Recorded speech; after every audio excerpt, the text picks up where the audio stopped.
bezala ETV-ko eguraldiko aurkezlea zara eta hasteko sekula egin ez dizuten galdera bat egingo dizut, ze eguraldi egingo du bihar? Hori da nik uste gehien egiten digutena, ezta? Baina zorionez nik azken asteetan ez nabil lanean eta egia esan, ni nabil orain eguraldian pendiente ez, telebistara begira, badakitolako egun gehiago datozela apur bat estalita eta temperatura atletiko soberoak ez kostan behintzat. Zenbat aldiz galdetzen dizute ze eguraldi egingo duen?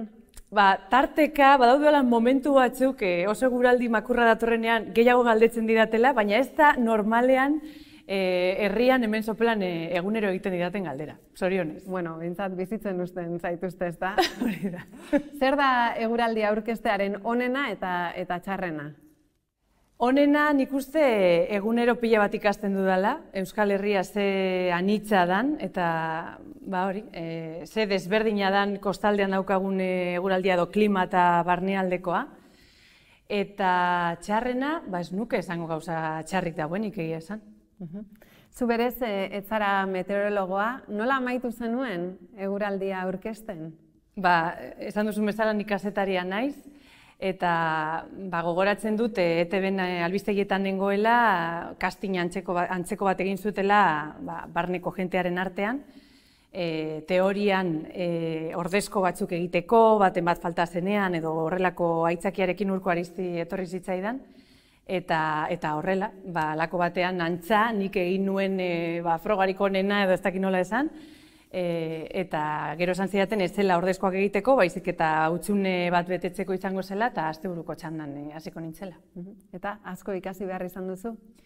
Bai, baina zorionez joan naiz ikasten egunetik egunera eta batez ere nire lankidei esker, ez? Bai aurkezlei esker eta baita meteorologoi esker. Oso talde txikia gara, baina esango nuke sendoa, eta beraiekin ikasi dut orain arte ikasi dudan guztia. Azkenean gai konplejoa da, ez da izango erraza azaltzea, ez da? Bai, nire ustez hori da gakoa, eta igual kazetaritzaren mundutik natorrenez edo gatozenez, nik esango nuke gure helburua izan behar dela beti informazio bat ahalik eta ulerte errezen egitea audientziari emateko, ez da? Eta egia da gai batzuk nahiko konplikatuak edo korapilatsuak direla, baina urteekin ere ohitzen zara horrelako gaiak lantzera eta apurka-apurka bagoaz. Zein da zure fenomeno meteorologiko gogokoena? Asko gustatzen zaizkit ekaitzak, batez ere espero direnean eta ez dakigunean zehatz-mehatz non lehertuko diren, eta gero kostaldekoa izan da enbata ere uda garaian eta zoragarria da. Jakitea, sekulako beroa egingo duela, hego haize itzela izango dugula, eta gero aldaketa hori datorrela eta freskatuko duela. Badirudi eguraldiko aurkezleek estilo berezia izaten dutela, ez da, bakoitzak berea. Zuri kostatu zitzaizun estilo hori aurkitzea edo bilatutako zerbait eta? Nire kasuan esango nuke ezetz, niri horrela irtetzen zait. Informazio bat eman behar dudanean, hori da nire hitz egiteko modua edo azaltzeko modua. Baina egia da, orduan, ni hasi nintzenean, Ana Urrutia, Andonia Izpuru zaudela, oso figura markatuak zirela, eta beraien gandik ere ikasi dudala. Baina nik uste bakoitzak bere erara azaldu behar duela, guk ez dugu ezer irakurtzen, orduan naturaltasun hori esango nuke dela bakoitzak ematen diona, ez? Puntu hori. Jende asko galdetzen dit niri nola aurkezten duzuen eguraldia. Galdetzen didate, baina pantaila bat dago edo ez dute pantailarik, irakurri egiten dute, ez dute irakurtzen, kontatu. Nola aurkezten duzu eguraldia? Gaur egun zorionez pantaila erraldoi hori, etxetik ikusten den hori, badaukagu, telebista erraldoi bat da, eta orduan guk ikusi egiten dugu, jendeak etxean ikusten dituen mapa berdinak, eta orduan azaltzen goaz, ez? Banan-banan, ze eduki daukagun.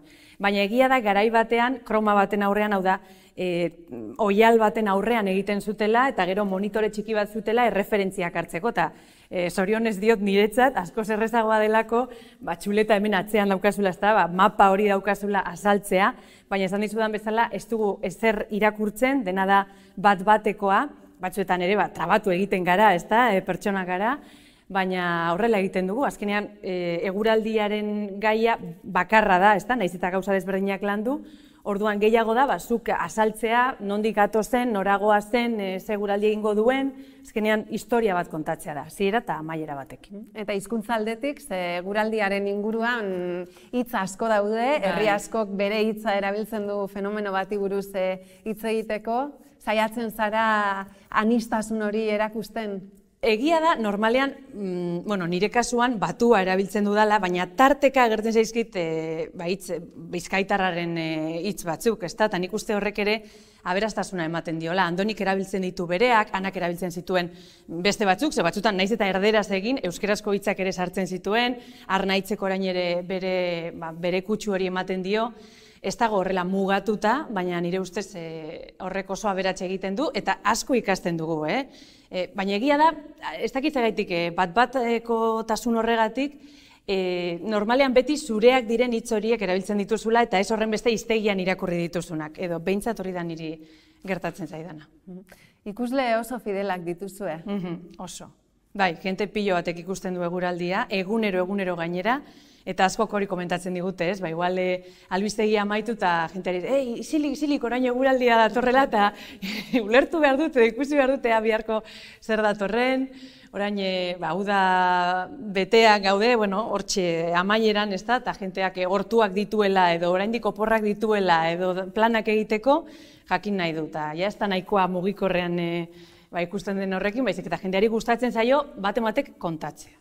Nire aitonak, adibidez beti ikusten zuen eguraldia, eta sasoi baten Madrileko izebaren gana joan zen, bertan denboraldi bat igarotzera, eta izebak ETB jarri behar izan zuen etxean, nire aitonak eguraldia ikusi nahi zuelako, eta nire izebak esaten zion, baina Euskal Herriko eguraldia da, hemen beste eguraldi bat egingo du bihar, baina, uste dut horrek erakusten duela, ez da eguraldiaren atzean dagoen komunitate hori. Bai, hemen egia da, gainera egun batetik bestera, aldatu egiten dela asuntua. Atzo igual 35 gradu eta gaur 20 eta euria edo zirimiria, orduan nik uste horrek ere egiten duela edo eragiten duela interes hori. Eta jenteak ikustea eta piztea eta ez bakarrik eguerdian baizik eta gauean berriro ere begiratuea zeo zer aldatu den, eta egia da beste leku batzuetan nik ere familia daukat Kanariaru artetan, eta oso gutxitan ikuste dute eguraldia beti mantendu egiten delako, baina hemen batek daki bihar etzi zer egingo duen. Eta argazkiak, ez da, zen bat argazki eta ze ederrak bidaltzen dituzten. Bai, hori ikaragarria da, ze urteko egun guztietan daukagu eguraldia, bai Gabonetan, bai Aste Santuan,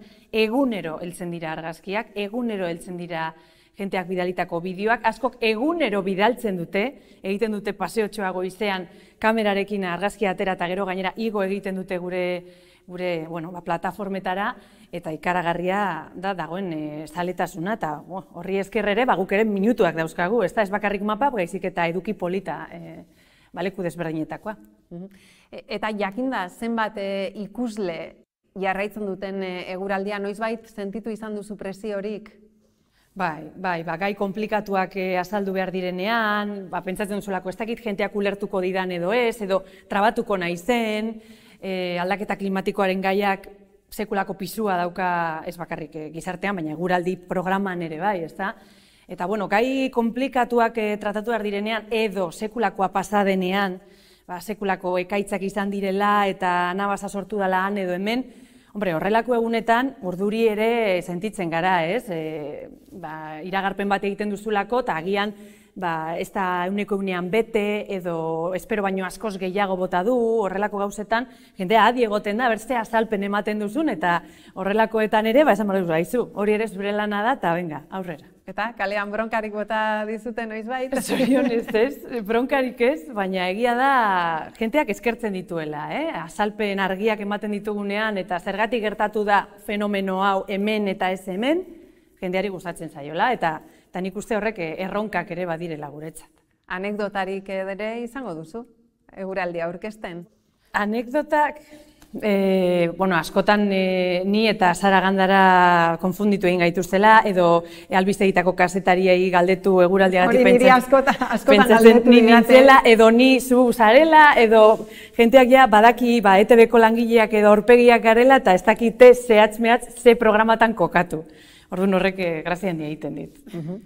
10 urte daramatzazu eguraldia aurkezten, 10 urte hauetan asko aldatu da klima?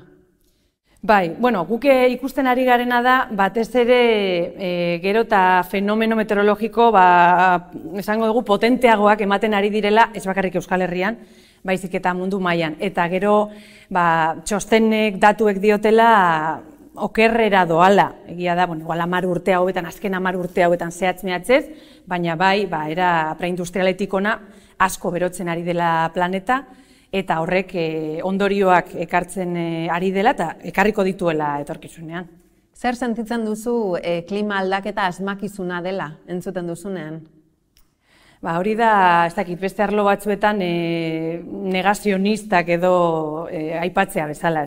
Nik uste gero eta jende gutxiago zorionez dagoela ikuspegi horretan bestean baino. Nik uste gizarteak asko ikasi duela azken urteetan eta gero eta garrantzia gehiago handiagoa ematen zaiola gai honi albistegietan, eguraldian, informazioan azkenean, eta, bueno, uste dut horrelako esaldiek ez daukatela lekurik gure gizartean.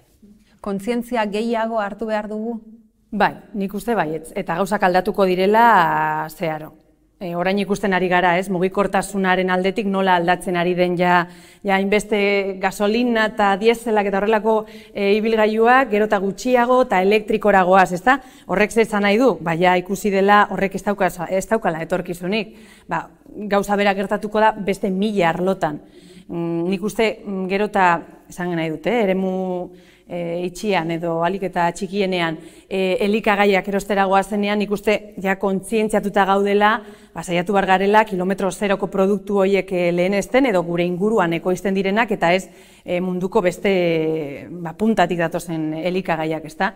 Nik uste poliki-polikiko zela, arazo hau zein den edo neurria zein den ikusten, baina oraindik aldaketa gehiago etorriko direla. Zuk zeuk aipatu duzu, ezta? Eguneroko ohituretan aldaketa txiki batzuk egiten hasi gara, zer aldatu duzuzuk adibidez, ze ohitura aldatu dituzu? Hori, esate baterako, kilometro zeroko produktuei gero eta garrantzi gehiago ematen diot, saiatzen naiz aldudan inean plastiko gutxiago ere kontsumitzen edo erosten, erosketak egitera noanean saiatzen naiz, aldenean beti ez dago aukera hori, baina plastikorik gabeko produktuak erosten, ez dakit, urari behar duen garrantzia ematen, ez da, nire alabari erakusten ura ez dela alperrik galdu behar, adibidez, gauza txikiak dira, gehiago birziklatzen, baina, bueno, nik uste dut hori gero eta gehiago ingo dugula, eta ni, bueno, banoa, poliki-poliki. Gaiz aldatuta, azken aldian asko hitz egin da emakumeek telebistan ematen duten irudiaz edo eman behar duten irudiaz. Ze iritzi duzu horren inguruan? Nire kasuan nik ez dute olako presiorik inoiz sentitu, beti sentitu izan naiz pertsona normal bat. Irudiari ez dakit horren besteko garrantzia ematen zaion eguraldian edo esango nuke EITB-en ere. Gehiago nik uste dute baloratzen dela daukasune komunikatzeko gaitasuna zaren ederra edo motza baino, ez dakit nola esan, eta nik olako presiorik ez dute inoiz sentitu. Ana Urrutiak adibidez takoien kontrako borroka bat hasi zuen eta lortu zuen, ezta, zapatiletan ateratzea, eta hori, bueno, bertako emakumeontzat garaipen txiki bat izan zen, ezta, bueno, apurka-apurka badoaz gauzak aldatzen. Bai, nik anak egin zuena zoragarri deritzot, nik nire egunerokotasunean ere asko ez ditut erabiltzen egia esan. Lanerako ere ez aita zola, niri inok ez nau behartu inoiz, takoi batzuk janztera, ez orrastera, ez makillatzera, hori nik egin dudan autu bat izan da. Egia da, telebistan agertzeko edo olako elkarrizketetarako beti zertxoait gehiago apaintzen garela, baina denok eskontza batera goaztenean bezala edo ez berezia egiten dugun egunetan bezala. Baina, bueno, etorriko dira, eta nik uste, ez dakit, denok egiten ditugula aldaketa txikiak, ez? Horren estu jantzita joan beharrean, zertxoa izabalago, nire estiloa hori da, adibidez, eta niri inok ez ditezan, ez estu joan behar zara emakume bat zarelako eta aurkezlea zarelako. Orduan, bueno, nik uste bakoitzaren izakera hori telebistan agertzea dela. Hitz egin dezagun orain amatasunaz, agian jendea ezaren konturatuko, baina haurdun zaude, lehendik ere aipatu duzu alaba bat badaukazu. Nik beti esaten dut ez genuela kontziliatzeko lanbiderik onena aukeratu, ordutegi oso txarrak izaten ditugulako, zuk urteak eman dituzu asteburuetan lan egiten, nola moldatu zara kontziliaziorako? Begira, esan behar dut justo kontziliaziorako errezena orain nik daukadan txanda dela. Eta hori egon naizela urteetan esaten, ama, ia noiz pasako naizen astean zehar lan egitera. Baina azken hilabeteak baja hartu baino lehen, justo astean zehar ibili naiz eta hori baizela gogorra. Lanera joan, lanetik irten korrika, umea ikastolan jaso, arratsalde guztia eta gero etxera heltzea.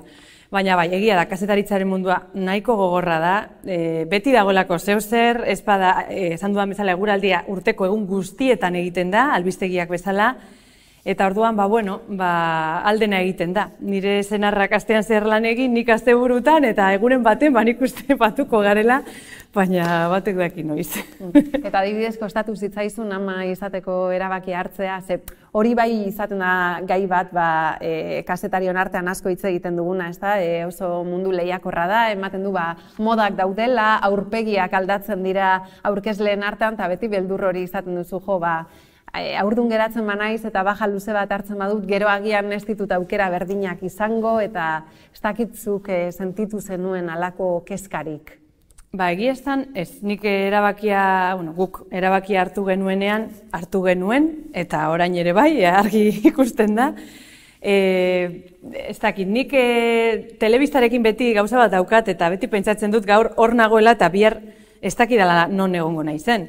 Agian ez naiz telebista aurrean egongo, baina atzean egongo naiz lanean. Eta zorionez, lanbidea maite dugun hori, berdin zaigu apur bat, ez? Nire helburua bizitza honetan ez da inoiz aurkezle izatea izan, kontrako esango nuke, nik albistegietan lan egin nahi nuelako, kazetari, kaleko kazetari, orduan, presio apur bat, agian bueltatzeko, esango nuke, ez naiz egongo urtebete telebistatik kanpo, baina ez nuke esango lako beldurrik edo inoiz sentitu dudanik. Ez naiz egon behar, ez naiz egongo takitxo.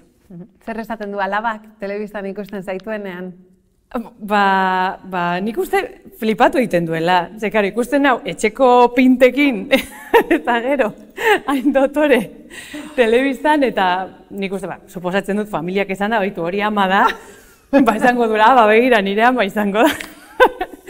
Baina, grazia, nik uste grazia egiten diola, baina oraindik ez da konsiente, 3 urte egingo ditut, eta oraindik nik uste ez dela oso konsiente. Ez dizu inoiz galdetu, nola sartzen zara telebista barrura? Oraindik, nik uste hori orain etorriko dela. Etorriko dira galdera horiek. Non ikusten duzu zure burua 10 urte barru? Batek daki, esan dizu dana, telebista olakoa da, ez dakizu inoiz. Ez dakit. Espero, komunikazioaren munduan lanean jarraitzea, aldela eguraldian bada, zoragarriz, oso pozik nago programan, baina bestela, albistegietan edo, esan dudan bezala, informazioarekin lotura duen edozein programa, saio, holakotan. Eta zein izango da eguraldiaren prebizioa epe laburrean? Epe laburra bada, esan genezak ez da, egun estaliagoak edo beroagoak datozela, baina epe ertainera ja begira, ni orain ez naiz bustitzen, ez nago lanean, eta orduan ez dizut emango lako iragarpenik, gero eta zailagoa delako gainera, ja 48-72 ordutik aurrera iragarpen zehatz bat ematea oso zaila da. Ja, 72 ordutik aurrera zientzia fikzioa, oso zaila da asmatzea eta batez ere giroa ez egonkorra denean. Oso egoera egonkorretan, igual zertxo bait gehiago egin dezakezu aurrera, baina egoera ez egonkorra denean eta uda bete-betean horrelako beroekin ezinezkoa da.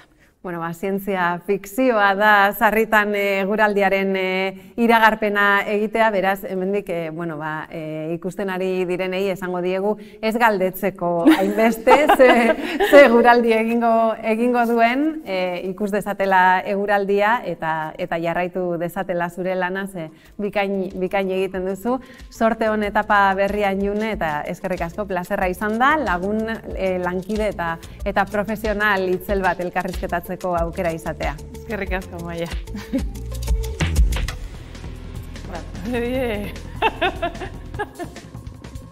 Geratzen zarela, bastakit.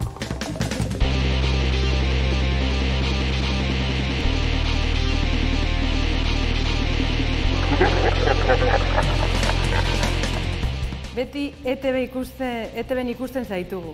Televisión Española kontratua eskainiko balizu zer, ba egia esan, gaur egun ez nintzateke joango. ETB-n oso gustora nago, Euskal Herrian lan egin nahi dut, euskaraz lan egin nahi dut, eta horregatik esango nieke, txau. Zergatik ikusten du hainbeste jendek eguraldia, denok badakigu hemen beti euria egiten duela. Bueno, beti ez, sarritan bai, zorionez, eta horregatik daukagu horren Euskal Herri polita, ez, berdea. Beraz, bueno, tarteka egin behar dut, hori aberastasuna da, eta etorkizunean asko baloratuko dugu. Asmatu duzu inoiz eguraldiaren iragarpena? Asmatu, bueno, hitz horrek badakizue bi esan nahi dauzkala. Bat ez, asmatu horrela nik nahi dudana esan ez, eta asmatu zehatz-mehatz esan non botako duen euria, hori bai, batzuetan horrelakotan asmatu egiten dugulako. Noren eskontzara bidaliko zenuke txingorra. Joder, hori ez dakit, horren laguntxarrak nik ez dauzkat eta ezagunak ez da ere. Eta txingorra eskontza batean, benetan faena itzela dela, orduan inori. Eta azkena, zure eskontza eguna baino lehenago, Klara Tarrei arrautzak eraman zenizkien eguraldi hona egin zezan, ba uste dut ja ez dituztela jasotzen, ze garai baten pilo bat jasotzen zituzten eta ez ekiten zer egin hainbeste arrautzekin, baina egia da, nire eskontza egunean euria egin zuela, eta erderaz badagola ezara bat, esaten duela, novia mojada, novia afortunada. Eta ni horrekin gelditu nintzen, busti nintzela, barrutik eta kanpotik, eta gaur egun oso zoriontsu naizela. Beraz, bueno, hortxe. Listo, está bien.